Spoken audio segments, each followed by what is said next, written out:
Ouçamos as palavras de Cristo aos líderes judeus. Em João capítulo 8, a partir do verso 43. Por que é que vocês não entendem o que eu digo? É porque não querem ouvir a minha mensagem. Vocês são filhos do diabo e querem fazer o que o pai de vocês quer. Desde a criação do mundo ele foi assassino e nunca esteve do lado da verdade, porque nele não existe verdade. Quando o diabo mente, está apenas fazendo o que é o seu costume, pois é mentiroso e é o pai de todas as mentiras. Mas porque eu digo a verdade, vocês não creem em mim. Qual de vocês pode provar que eu tenho algum pecado? Se digo a verdade, por que não creem em mim? A pessoa que é de Deus escuta as palavras de Deus. Vocês não escutam as palavras de Deus porque vocês não são dele. O tema que começamos a abordar nesta noite, talvez dentro deste grande tema, Igreja e Estado, é este: o império da mentira. Confesso a vocês que eu realmente gostaria, de um título que soasse mais positivo, mais leve, esteticamente belo, algo mais palatável, mais agradável ao nosso paladar espiritual. Mas no meu espírito eu não encontrei um título melhor para tratar das coisas que passamos a ver. Falamos a partir de agora objetivamente sobre o império da mentira. Quando eu e minha esposa começamos a namorar, no dia 6 de abril de 1997, eu fiz um pedido a ela, na verdade não no dia do namoro, mas nos primeiros meses do nosso relacionamento. Eu pedi a ela que nunca mentisse para mim, e disse que no dia em que ela mentisse para mim, o nosso namoro acabaria. Graças a Deus, contando desde o namoro, nós estamos, em abril agora, completando 25 anos juntos. E tanto da minha parte quanto da parte dela, nosso relacionamento é fundado na verdade. Nosso mundo, porém, desde a queda de Adão e Eva, encontra-se envolto numa terrível nuvem de mentira. E o que é a mentira no dizer de Cristo? Primeiro eu quero dizer o que no dizer de Cristo não é mentira. No dizer de Jesus, ou para Jesus, a simples negação dos fatos não é necessariamente mentira. Preste muita atenção nessas coisas. Vou repetir. Para Jesus, a simples negação dos fatos não é necessariamente mentira. Para Jesus, uma interpretação que nós diríamos hoje, uma interpretação filosófica da realidade, uma interpretação da realidade que seja diferente do senso comum, não é, no dizer de Jesus, não é necessariamente mentira. Nem mesmo, em terceiro lugar, uma afirmação com base no futuro e não no presente, segundo Jesus, essa afirmação não é também necessariamente mentira. Vamos ao primeiro ponto. A simples negação dos fatos, de acordo com Cristo, necessariamente não é mentira. Por exemplo, no caminho de Emaús, a Bíblia conta para nós, afirmando expressamente no original grego, que Jesus fez como que? Fingiu, dissimulou. Lucas capítulo 24, verso 28 e o verso 29. Ao se aproximarem do povoado para o qual se dirigiam, Jesus fez como quem ia continuar a caminhada. Diga comigo, fez como? Vou repetir. Ao se aproximarem do povoado para o qual se dirigiam, Jesus fez como quem ia continuar a caminhada, seguindo mais à frente. Porém, eles muito insistiram, rogando-lhe: fica conosco, pois é tarde e o dia já está chegando ao fim. Então, ele entrou para ficar com eles. O verbo traduzido em nossas Bíblias por fez como fez ele menção de, é mesmo o verbo prospoieo. Prospoieo é traduzível como agir, como se, fingir. Há uma grande possibilidade de, nesse texto, estarmos lidando com o seguinte fato: Jesus não queria seguir adiante. Ele queria mesmo, que os discípulos o convidassem insistentemente a permanecer. Alfred Plummer, reitor do Trinity College, uma parte que trabalha com teologia dentro da Universidade de Oxford. Alfred Plummer foi reitor da Trinity College de 1867 a 1874, e ele escreveu o seguinte: Jesus teria ido embora se não tivessem rogado que ele permanecesse. Ou seja, dizemos, a atitude de Jesus expressava aquilo que ele efetivamente não queria fazer. Ele estava dissimulando, em benefício dos seus próprios discípulos. Jesus queria despertar neles a fome pela sua presença e pelas suas palavras. Ele parecia querer ir, justamente porque queria muito ficar. Isto, repito, em benefício dos seus discípulos. A sua atitude externa, visível, seu aparente, aqui é importante esse termo, seu aparente desejo de ir adiante, negava um fato interno, um fato em seu coração, o seu desejo real de ficar.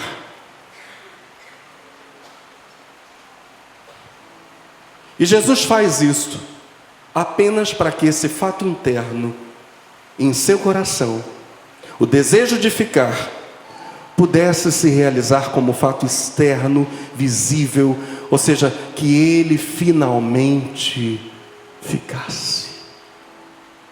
No caso de Cristo, isso jamais poderia ser chamado de mentira, pois gerar nos discípulos a súplica por sua permanência tinha função educativa, pedagógica. E ficaria claro para o cristianismo primitivo que o Cristo que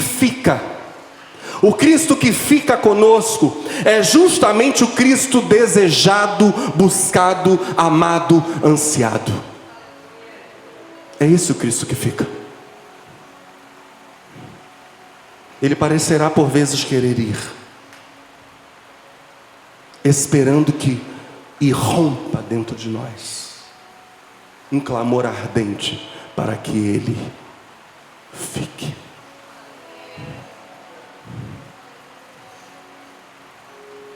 Em segundo lugar, segundo Jesus, uma interpretação filosófica da realidade, aquilo que nós chamaríamos de filosófica, uma interpretação que soe diferente do chamado senso comum, não é necessariamente mentira. João capítulo 11, tendo dito essas palavras, prosseguiu explicando-lhes: nosso amigo Lázaro dorme, mas eu vou até lá para despertá-lo. Então seus discípulos lhe disseram: Senhor, se ele está dormindo, vai ficar melhor. Entretanto, Jesus lhes havia falado da morte de Lázaro, mas os discípulos pensaram que Jesus estivesse se referindo ao repouso do sono. Ao que Jesus lhes disse claramente, diga comigo, claramente.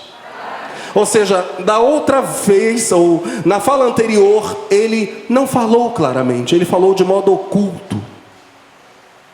Agora ele diz claramente, ao que Jesus lhes disse claramente: Lázaro morreu, e para o vosso bem estou alegre por não ter estado lá, para que agora possais crer. Sendo assim, vamos ter com ele. No dizer de Jesus, alguém que fecha os olhos e os reabre, pode estar simplesmente dormindo.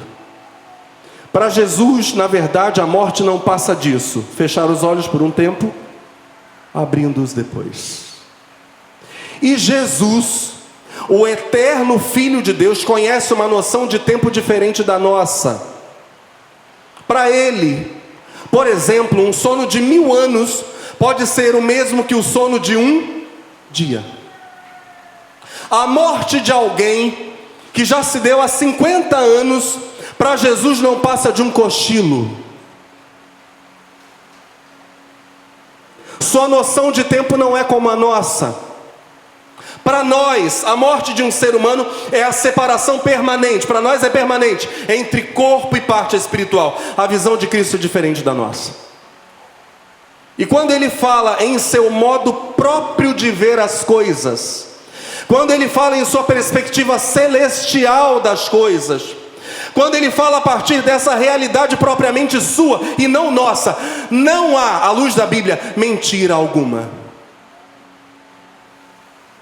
Na verdade, sempre quando a realidade de Jesus desafiar a realidade do mundo, e essa é uma questão fundamental nesta mensagem, a realidade do mundo se mostrará fraca, impotente. Quando Cristo, que é a ressurreição e a vida, por exemplo, ordenar a Lázaro que venha para fora da sepultura, Lázaro simplesmente voltará à vida. Diante de Jesus, Lázaro despertará do sono, pois é isso que a morte é, segundo a realidade de Cristo. Morte é soninho. E só isso. Ou seja, é falso, na perspectiva de Cristo, dizer que discípulos de Jesus morrem. Na perspectiva de Jesus, eles jamais morrem. A morte do salvo só é morte como verdade do mundo. E a visão do mundo é uma visão absolutamente limitada da existência. A verdade do mundo não é verdade incontestável. Frequentemente a verdade do mundo nem é verdade, mas ilusão, aparência. É apenas a coisa que se vê.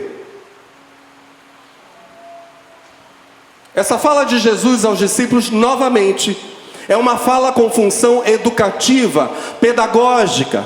Ficaria claro para o cristianismo primitivo que quando a verdade de Cristo se choca com a verdade do mundo, a verdade do mundo é que não pode ser mais tratada como verdade. A verdade do mundo ou é meia verdade ou é mesmo mentira. Ou seja, o que Jesus oferece é que é verdade pura e sempre é o melhor.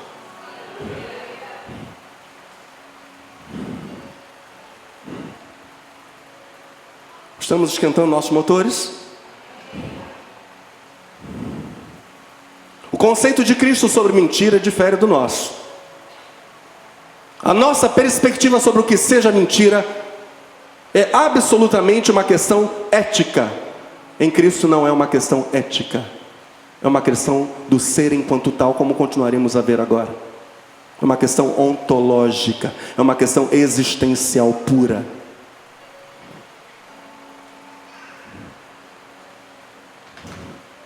Em terceiro lugar, nem mesmo uma afirmação com base no futuro e não no presente, na visão de Cristo, isso não é necessariamente mentira. João capítulo 7. Depois desses fatos, Jesus andou pela Galileia, porque não queria passar pela Judeia, pois os judeus procuravam matá-lo. Nessa ocasião, a festa judaica dos tabernáculos estava próxima. Sendo assim, os irmãos de Jesus lhe disseram: parte deste lugar e vai para a Judeia, para que os teus discípulos semelhantemente vejam as obras que fazes, porque ninguém age às ocultas enquanto procura ser publicamente reconhecido. Se realizas estas obras, manifesta-te ao mundo. Olha a observação que João faz, capítulo 7, verso 5. Pois nem mesmo seus irmãos acreditavam nele. E aqui o texto está fazendo uma referência aos irmãos de sangue de Cristo, filhos de Maria e José. Eles eram incrédulos. Verso 6. Então Jesus lhes afirmou: o meu tempo ainda não chegou. Para vós, porém, qualquer hora é correta. O mundo não pode odiar-vos, mas odeia a mim, pois eu dou testemunho de que suas obras são más. Podeis vós subir à festa? Eu, neste momento, não subo para essa festa, porque o meu tempo apropriado ainda não chegou por completo. E tendo dito essas palavras a eles, permaneceu na Galileia. Mas, após seus irmãos terem subido, diga comigo, após seus irmãos terem subido, diga comigo, então, ele também subiu.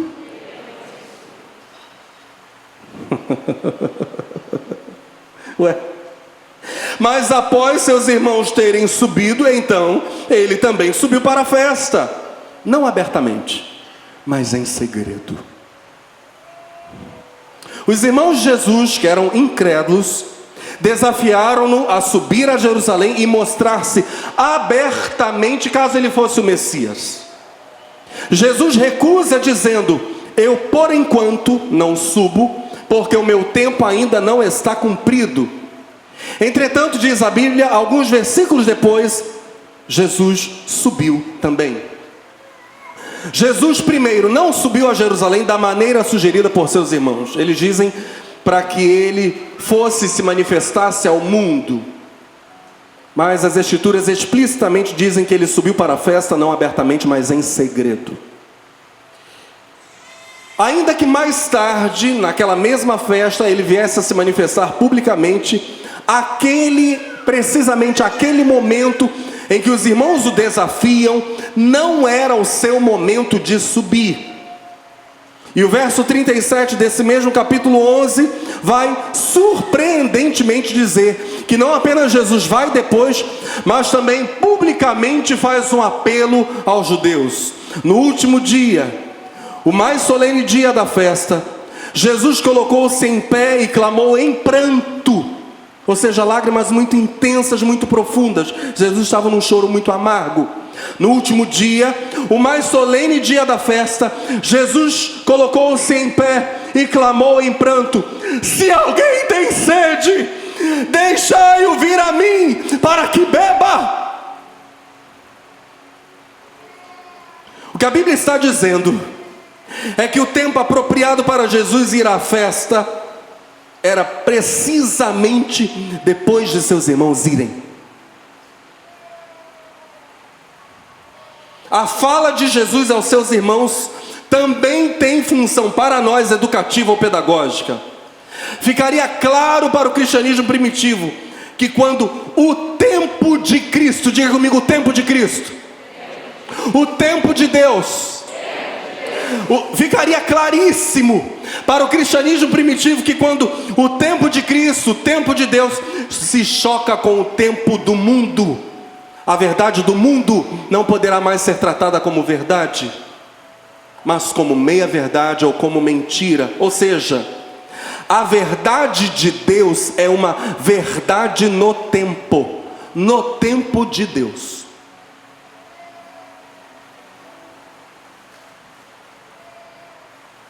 O tempo de Deus, que Jesus utiliza como norteador, será sempre o tempo exclusivo em que a verdade aparece como tal. Se ela surge fora desse tempo, deixou de ser verdade.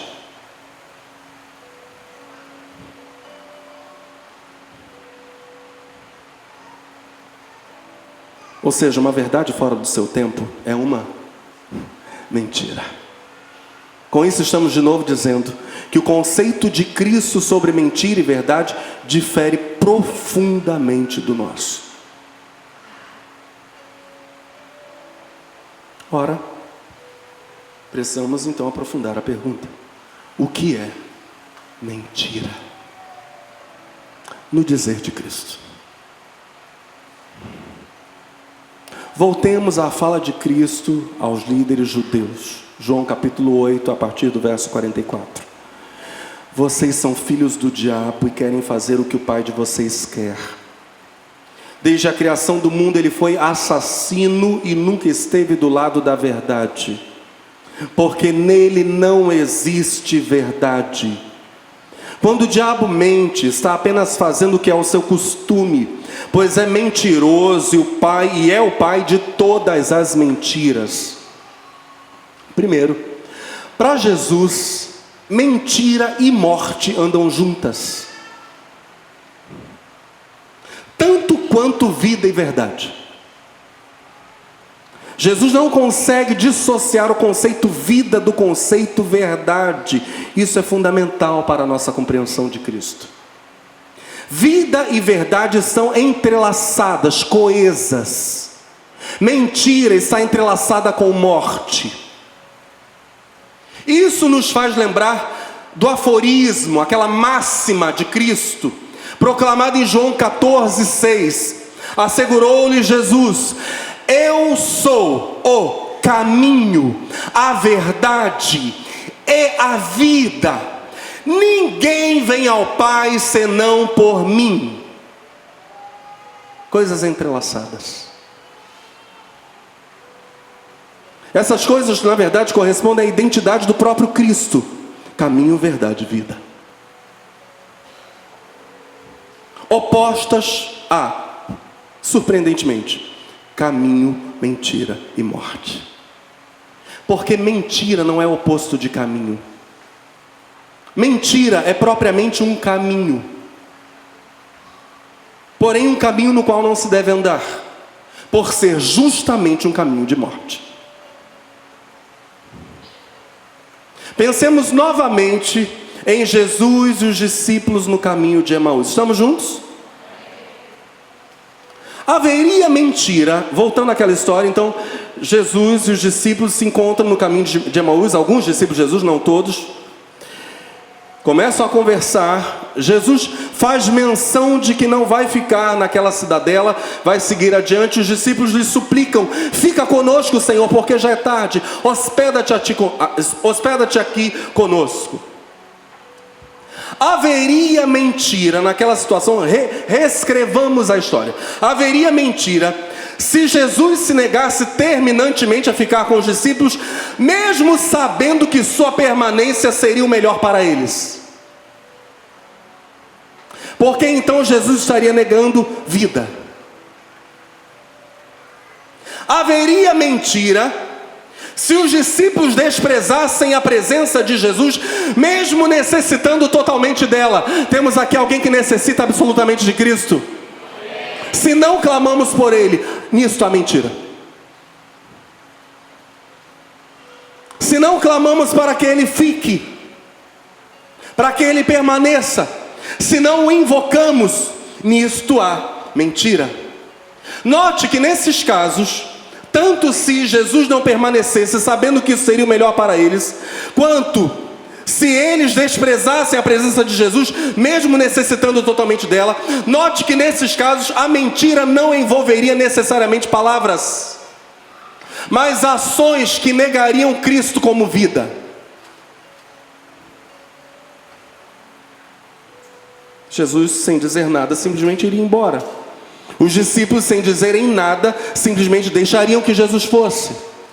Necessariamente isso não envolve mentira. Mentira necessariamente não envolve palavra. A mentira aqui seria um caminho, uma opção, segundo a qual Cristo não seria tratado como centro da existência. E sempre temos mentira quando Cristo não é o centro da vida.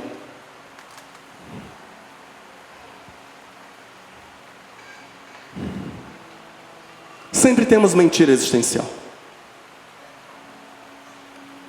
Sem palavra alguma.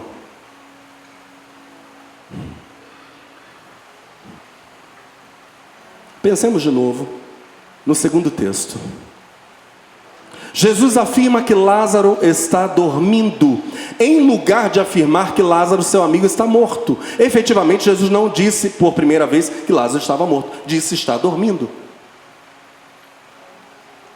A continuação do texto de João capítulo 11 é esta, verso 14: ao que Jesus lhes disse claramente, ou seja, antes não falou de modo claro: Lázaro morreu, e para o vosso bem estou alegre por não ter estado lá, para que agora possais crer.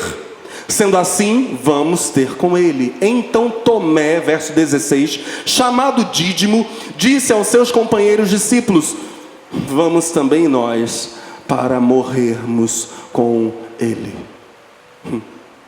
Fazia pouco, diz o texto, os judeus tinham tentado apedrejar Jesus. E o Senhor tinha escapado, indo com seus discípulos para uma região próxima ao Jordão, diz o texto. É nesse contexto de sair de perto dos judeus, de, entre aspas, fugir da fúria judaica, é nesse contexto que Jesus, Tomé e os demais discípulos se encontram. Eles estão lá numa região próxima ao Jordão. Jesus diz: vamos voltar para a Judéia. Na hipótese de Tomé, quando Tomé diz: vamos também nós para morrermos com ele, com Jesus e com Lázaro, na hipótese de Tomé está a mentira. Tomé não enxerga o poder de Cristo sobre a morte. Tomé apenas enxerga o poder dos homens de apedrejar e matar. Nesse momento da história, é isso que Tomé vê. Da parte de Cristo, haveria mentira se o Senhor negasse que o caso de Lázaro tinha solução. Se Jesus assumisse a verdade do mundo como verdade final, nisso haveria mentira.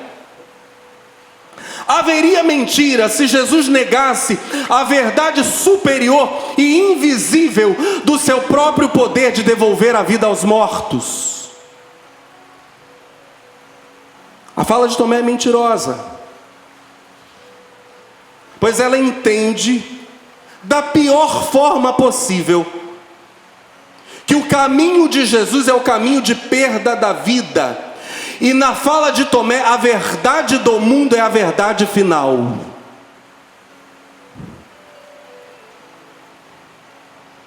A mentira aqui seria uma inversão.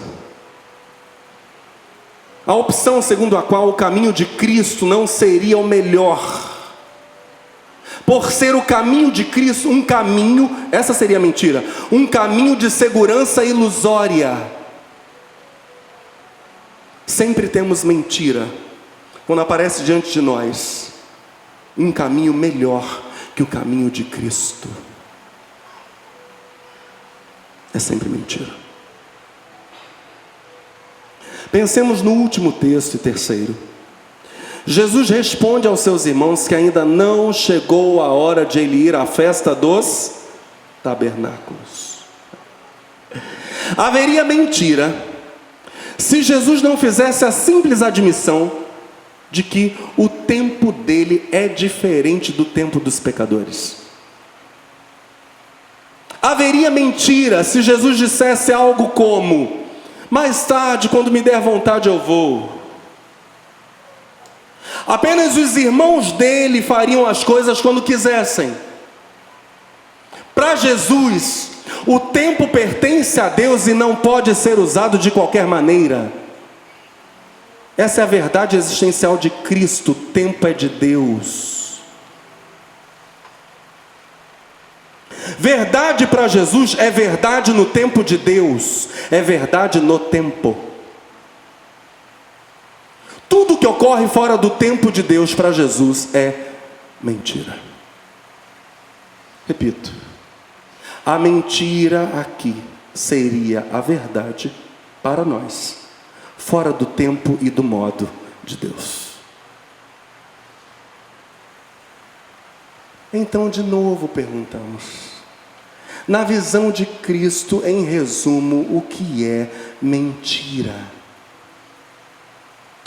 Mentira são as opções, as afirmações, as exigências do mundo, nas quais o mundo, nessas opções, nessas afirmações, nessas exigências, o mundo, em primeiro lugar, estabelece sua própria realidade, e uma realidade onipresente. Estabelece essa realidade como uma realidade que substitui a própria presença de Cristo. Vou repetir. Mentira segundo Cristo são as opções, as afirmações, as exigências do mundo, nas quais o mundo estabelece a sua própria realidade onipresente, porque o mundo é isso que nos cerca. O mundo estabelece a sua própria realidade onipresente. O mundo requer, ele chama para si a onipresença. Ele estabelece a sua própria realidade onipresente em lugar da insubstituível presença de Cristo. Ou seja, o mundo tem seu próprio conceito de vida. A vida do mundo é mentira. Por isso a fala de Jesus é tão complexa em João capítulo 8. Por isso em Apocalipse capítulo 21, verso 8, a síntese de todos aqueles que se afastam de Deus, no final do verso é: e todos os mentirosos. A Bíblia não está falando de quem simplesmente mente. A Bíblia está falando daqueles que estabelecem, que creem no estabelecimento que o mundo faz, da sua vida como uma realidade onipresente, que substitui a própria vida de Cristo. Em segundo lugar, mentiras são opções, afirmações, exigências do mundo, nas quais o mundo, preste muita atenção, o mundo, em segundo lugar, trata o caminho de Jesus como o caminho de perda da vida. O mundo trata a percepção, o entendimento, a visão das coisas que vem de Cristo, essa visão espiritual. O mundo trata isso como visão falsa ou ilusória. O mundo tem seu próprio conceito de caminho. O mundo tem sua própria pretensão de onipotência. O mundo se propõe a oferecer por seu próprio poder tudo o que é necessário à felicidade humana. Isso para Jesus é mentira. Tudo que o mundo oferece à parte de Cristo, as saídas que o mundo propõe, os caminhos de felicidade que o mundo apresenta, distanciados de Cristo, sejam em palavras, em ações, em pensamentos, seja o que for, tudo isso no dizer de Jesus é a mesmíssima coisa. Tudo isso é mentira. Em terceiro lugar, mentiras são opções, afirmações, exigências do mundo, nas quais o mundo considera o tempo e o modo de Deus inadequados. Agir pela forma de Deus é inadequado. Ouvir a voz de Deus e seguir sua palavra é inadequado. Seguir seu espírito é inadequado. Esperar seu tempo e seu modo é inadequado. Para o mundo, somente se o tempo de Deus fosse sincronizado com o tempo dos homens. Somente se o tempo de Deus se manifestasse no modo ou no gosto dos homens, valeria a pena segui-lo. O mundo tem seu próprio conceito de verdade. O mundo tem sua própria pretensão de onisciência. O mundo acha que sabe tudo, e não Deus. Para o mundo, Deus não sabe o tempo certo e o modo certo de as coisas acontecerem. O mundo sabe.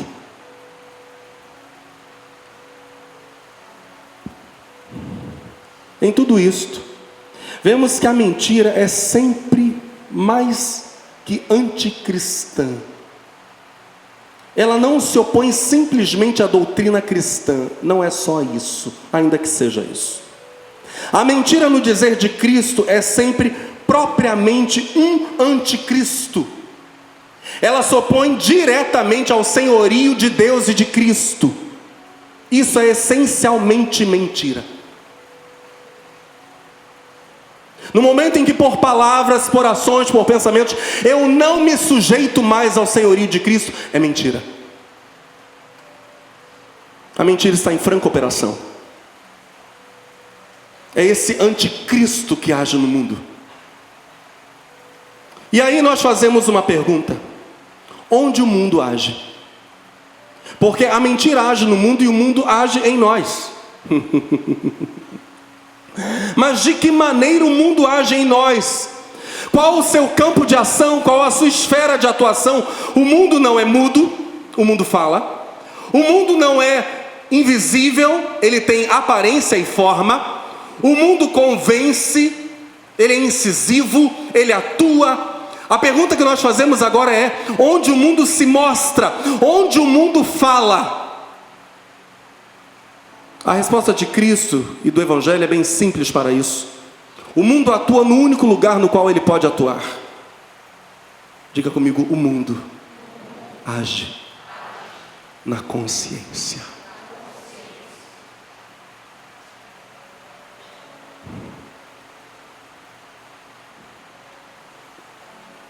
Embora o mundo se sirva dos sentidos e da imaginação, o seu objetivo final é sempre a consciência.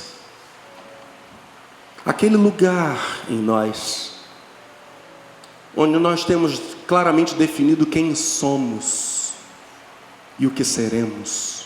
Isso é a nossa consciência. O mundo é uma voz. O mundo é uma voz que age na consciência. O mundo é uma imagem que se mostra na consciência, a partir dos sentidos, a partir da imaginação, do que quer que seja. O mundo não é, portanto, uma teoria. O mundo não é um conceito abstrato, não é uma abstração. Ele é absolutamente real como discurso e aparência em nossa consciência. Nós o vemos, nós o sentimos, nós o ouvimos. Ele fala conosco, ele se oferece a nós. São as propostas indecentes que surgem diante de nós. Isso é mundo. O mundo atua de modo muito claro na nossa consciência. Em João 8, Jesus desloca a questão da mentira e a reposiciona. Para Jesus não há simplesmente uma pessoa que vive mentindo, como se isso fosse simplesmente uma falha de caráter ou um problema ético. Para Jesus, já disse e repito agora, a mentira ultrapassa a questão ética, mas é uma posição, na verdade uma oposição frontal à pessoa de Cristo. Porque Cristo é a verdade. Estamos juntos?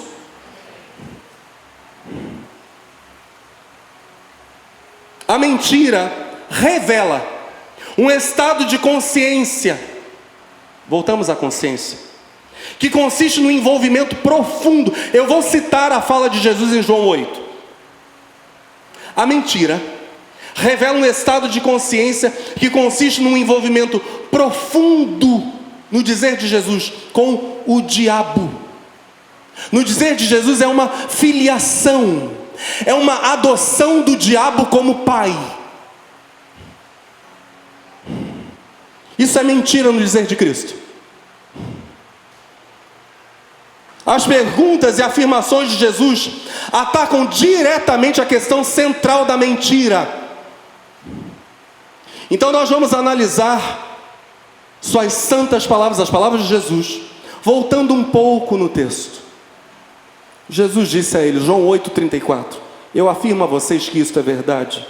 Quem peca é escravo do pecado. O escravo não fica sempre com a família, mas o filho sempre faz parte da família. Jesus está iniciando, ele vai discorrer sobre o tema da mentira. Ele está iniciando falando de um contraste. Há um contraste de dois estados, há dois estados contrastantes. Um é o escravo que eventualmente está junto da família de seu senhor. Outro é o homem livre que eventualmente se une aos escravos. A pergunta que tem que surgir na cabeça dos ouvintes de Jesus, depois que ele fala isso aqui, em João 8, 34, 35, a pergunta que tem que surgir no seu auditório é justamente essa: em que estado nós nos encontramos? Em que estado estão os ouvintes de Jesus? Eles são homens livres que eventualmente se unem aos escravos, ou são escravos que eventualmente se unem aos homens livres? São filhos de quem? Do Senhor livre, ou são filhos de escravos? Verso 36. Se o Filho os libertar, vocês serão de fato livres. Eu sei que vocês são descendentes de Abraão, porém estão tentando me matar, porque não aceitam os meus ensinamentos. Eu falo das coisas que o meu pai me mostrou, mas vocês fazem o que aprenderam com o pai de vocês. O nosso pai é Abraão, responderam eles. Então Jesus disse: se vocês fossem de fato filhos de Abraão, fariam o que ele fez. Mas eu lhes tenho dito a verdade que ouvi de Deus, e assim mesmo vocês estão tentando me matar. Abraão nunca fez uma coisa assim. Vocês estão fazendo o que o pai de vocês fez. Jesus já responde. Ele lança primeiro a questão perturbadora nos versos 34 e 35. Vocês são filhos de quem? De pai livre ou de pai escravo? Mas Jesus aqui já dá a resposta. Ele diz: vocês não possuem consciências livres. Eu gostaria que você prestasse muita atenção nessa palavra de Jesus. Jesus olha para os líderes judeus e diz: vocês não possuem consciências livres. Vocês são escravos, filhos de um escravo. Na verdade, todo ser humano é um filho espiritual, praticando, no dizer de Jesus, os atos de seu pai espiritual. As ações são mera consequência da filiação. Só isso. Os filhos de Deus praticam as obras que demonstram o poder e exaltam a liberdade de Deus, pois Deus é livre. Deus vê todas as coisas exatamente como elas são. Os filhos do diabo praticam as obras que demonstram o poder destruidor e exaltam a rebeldia de seu pai. O diabo vê todas as coisas distorcidas. Jesus está fazendo uma revelação muito profunda aqui. Ele, diabo, e seus filhos, no dizer de Jesus, são alimentados por ilusões. Compartilham das mesmas mentiras, do mesmo engano existencial. Pai, diabo e filhos. Eles responderam: nós não somos filhos ilegítimos, nós temos um pai que é Deus. Jesus disse a eles: se Deus fosse de fato o pai de vocês, então vocês me amariam, pois eu vim de Deus e agora estou aqui. Eu não vim por minha própria conta, mas foi Deus que me enviou. Por que é que vocês não entendem o que eu digo? É porque não querem ouvir a minha mensagem. No dizer de Jesus, os filhos de Deus vão se constranger. Ele diz: vocês me amariam, pois eu vim de Deus. Os filhos de Deus, no dizer de Jesus, vão se constranger com a obediência de Jesus. É o que Paulo mais tarde vai dizer: o amor de Cristo nos constrange. Jesus está dizendo isso aqui. Eles entendem, no dizer de Jesus, eles entendem as palavras de Jesus. Os filhos de Deus se identificam com essas palavras, ou seja, eles querem cumpri-las. Identificar, isso aqui é isso. Não é apenas achar bonito. É entender que aquela palavra é parte do meu próprio ser. Aquela palavra é vida para mim. Eles se identificam profundamente com a palavra de Jesus. Suas consciências estão unidas essencialmente à verdade. É uma união de essências. Estamos juntos? É uma união de essências. Por isso a Bíblia diz que quem se une ao Senhor é um espírito com Ele. É um espírito com a verdade. Entre os filhos de Deus e a verdade não há distância alguma.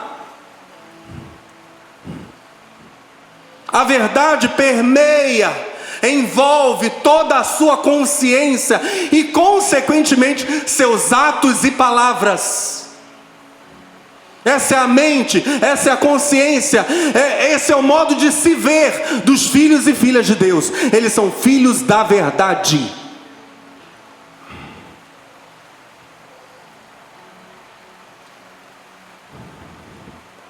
Tratando desse fundamento da verdade e da mentira como sendo consciência livre ou consciência cativa, Dietrich Bonhoeffer, grande teólogo, atinge o centro da questão, ele como uma flecha certeira, ao escrever no seu livro Ética, as seguintes palavras: o mentiroso dizer a verdade é pior do que um amante da verdade mentir.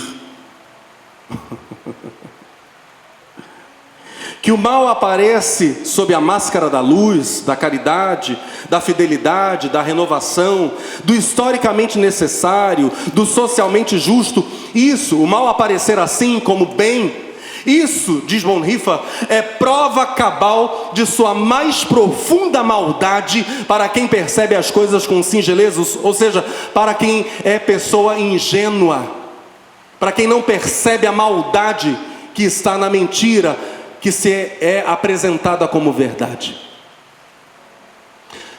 Um amante da verdade mentir, além de ser algo absolutamente raro, ocorre porque eventualmente, como dizem as cartas joaninas no final da Bíblia, se pecarmos, é porque eventualmente pecamos. Então um amante da verdade, um filho da verdade, eventualmente, como algo raro, talvez até minta. Mas o mentiroso falar a verdade vai contra a sua natureza. É maquiagem.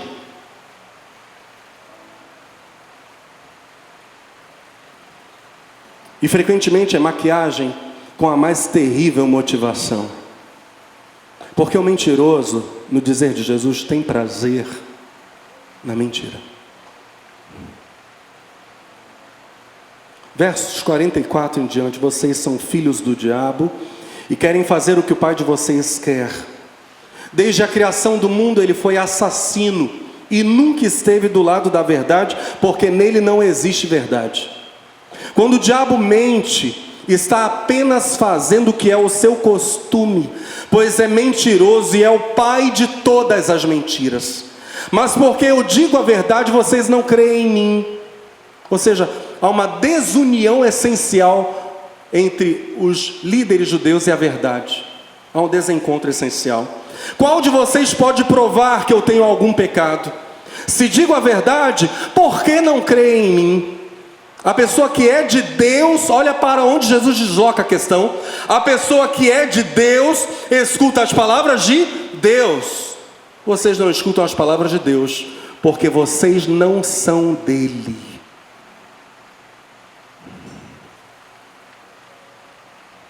Tanto quanto o diabo nega a realidade, se apega a ilusões, ou seja, eu vou usar um termo que está em voga, muito mal usado e em alta. O diabo é o maior de todos os negacionistas. Tanto quanto o diabo nega a realidade e se apega a ilusões, seus filhos, voltamos a esse ponto, seus filhos compartilham de sua mesma natureza. Eles negam a realidade, rejeitam, portanto, as evidências, criam fantasias, inventam verdades e até acreditam naquilo que inventam. Não escutam a mensagem de Deus, pois suas consciências, no dizer de Jesus, não mais conhecem Deus.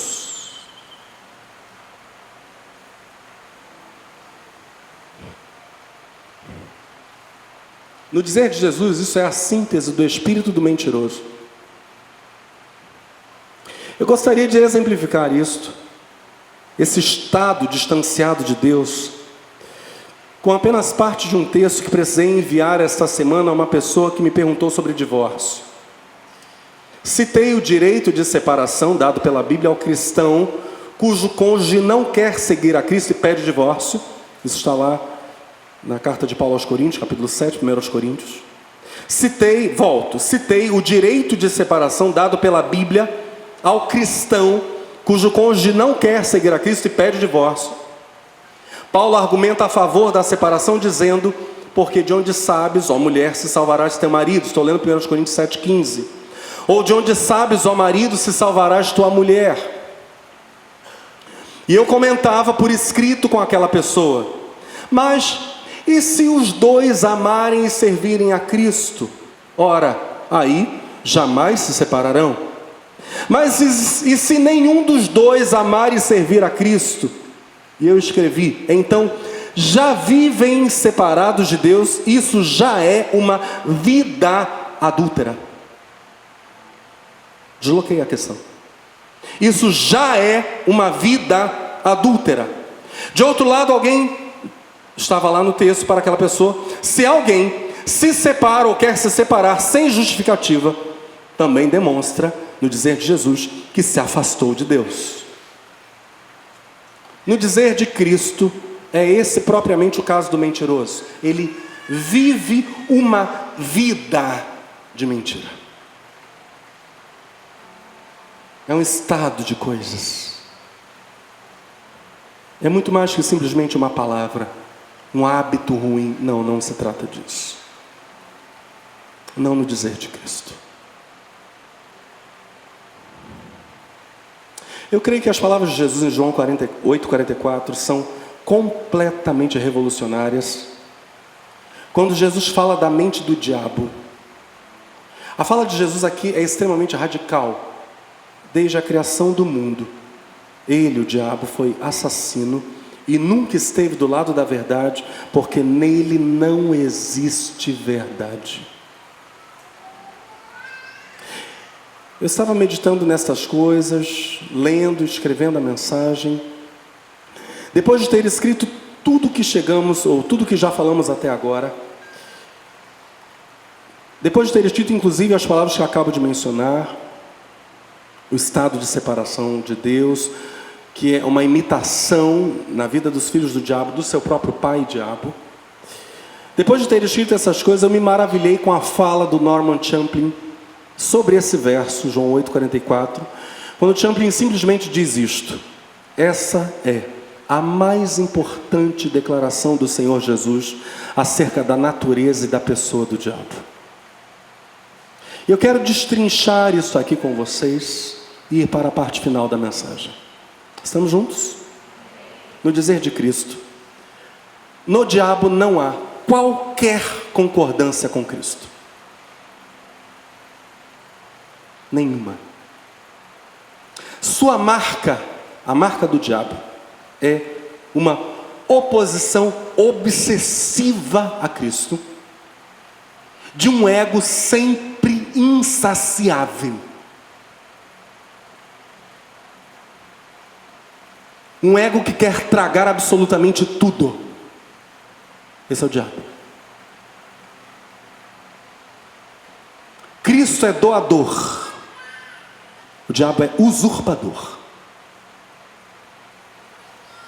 Em segundo lugar, no dizer de Cristo, olha onde nós vamos chegar. O diabo não conhece realmente a palavra de Deus. Pastor, que é isso? Ele não cita a palavra de Deus na tentação no deserto? Cita o Salmo 91, por exemplo? Não cita? Cuidado.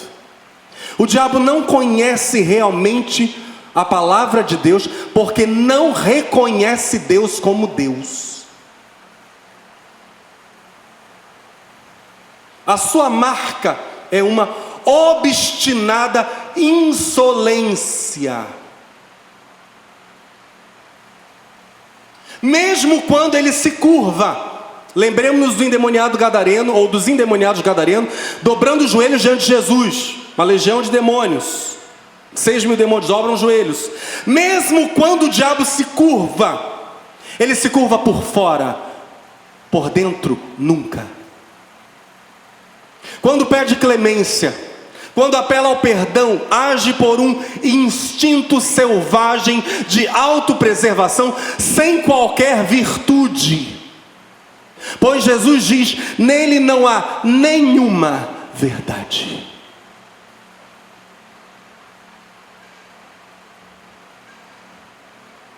Zero verdade. Em terceiro lugar, rejeitando Deus, como o Senhor que deve ser obedecido. Rejeitando Deus como Deus, O diabo rejeita igualmente todas as virtudes como virtudes. Por isso Jesus diz: ele não há verdade alguma. O amor, a misericórdia, o perdão, a paz, a alegria, para o diabo nada disso tem valor real. O diabo é fúria cega e maldade eterna, sentenciada ao juízo. Portanto, preste muita atenção: todos, absolutamente todos os prazeres que ele oferece, os prazeres do pecado, possuem um único fim: destruição.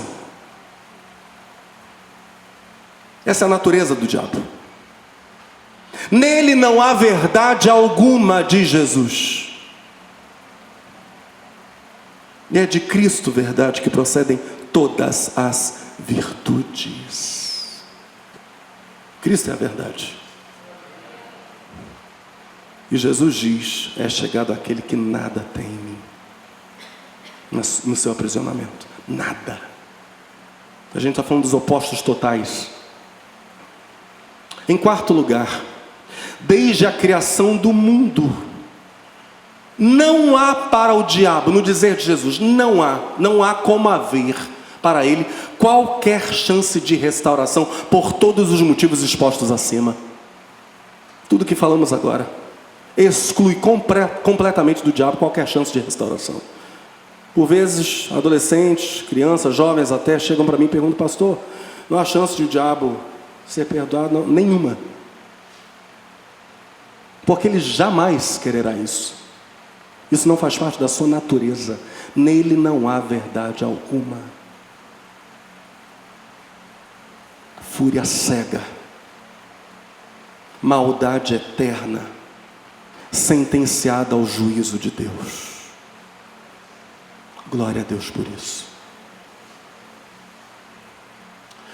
Mas falando de opostos tão grandes assim, precisamos encerrar olhando para a verdade e fazendo esta pergunta: o que é a boa notícia de Cristo para nós? O Evangelho é para nós a libertação de toda mentira. O Evangelho é o encontro com a palavra e com o Espírito da verdade. Efésios capítulo 1, a partir do verso 7, fala sobre Jesus. Nele temos a redenção, o perdão dos nossos pecados pelo seu sangue, segundo as riquezas da graça de Deus, e que Ele fez derramar sobre nós com toda sabedoria e entendimento, e nos revelou o mistério da sua vontade, de acordo com o seu bom propósito, que Deus estabeleceu em Cristo, isto é, de fazer convergir em Cristo tudo quanto existe, todos os elementos que estão no céu, como os que estão na terra, na dispensação da plenitude dos tempos. Nele fomos também escolhidos, tendo sido predestinados conforme o plano daquele que cria absolutamente tudo, de acordo com o propósito da sua própria vontade, com o objetivo de que nós, os que primeiro esperamos em Cristo, sejamos para o louvor da sua glória. Nele igualmente vós, tendo ouvido, diga comigo, tendo ouvido a palavra da verdade. Olha para o seu irmão e diz: a palavra da verdade, o Evangelho da nossa salvação. Paulo prossegue dizendo: nele igualmente vós, tendo ouvido a palavra da verdade, o Evangelho da vossa salvação, e nele também crido, fostes selados com o Espírito Santo da promessa, que é garantia da nossa herança, para a redenção da propriedade de Deus, para o louvor da sua glória. E eu quero ler para vocês 2 de João, só tem um capítulo mesmo, versos 1 e 2. A ênfase de João no aspecto de Evangelho como verdade, de vida com Deus como verdade, como um estado de verdade, como uma vida na verdade. O presbítero, a senhora eleita e a seus filhos, a quem amo na verdade, e não somente eu, mas também todos os que conhecem a verdade, por causa da verdade que permanece em nós e que estará conosco para sempre. A verdade que permanece em nós e que estará conosco para sempre. Graça, misericórdia e paz da parte de Deus Pai e de Jesus Cristo, seu Filho, estarão conosco em verdade e em amor. Rejeitemos toda mentira. Queiramos Cristo. Sigamos Cristo. Caminho, verdade e vida. Que Deus nos abençoe.